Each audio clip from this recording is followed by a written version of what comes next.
Bilan de l'année académique 2016-2017, la gestion des frais d'inscription et d'écolage ainsi que la présentation du projet de l'établissement. Voilà donc les points sur lesquels se sont penchés les membres du collège du conseil d'administration de l'Institut national des sciences de gestion à l'occasion donc du conseil d'administration de cette école d'enseignement supérieur tenue ce matin. Après Guilélimani.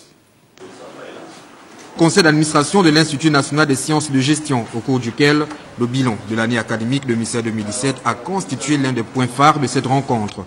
Il y a à peu près 17 ans que nous n'avons plus du tout de conseil d'administration dans une majorité d'établissements d'enseignement supérieur.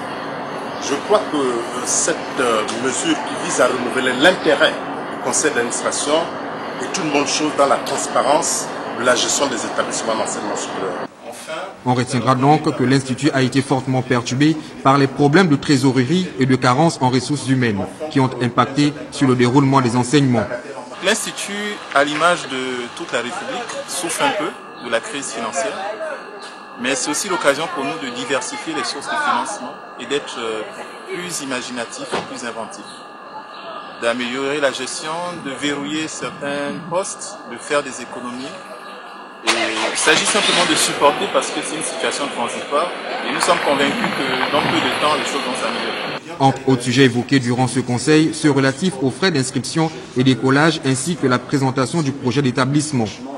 Les dernières mesures qui ont été adoptées, notamment relatives à l'augmentation des frais d'écolage, vont pouvoir être traduites en investissements concrets pour les étudiants, notamment dans l'amélioration de leurs conditions d'accès aux nouvelles technologies.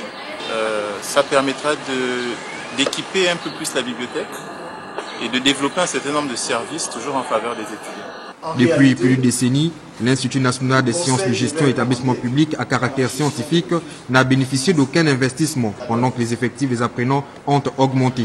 Le Gabon gagnerait dans la restructuration de cette structure.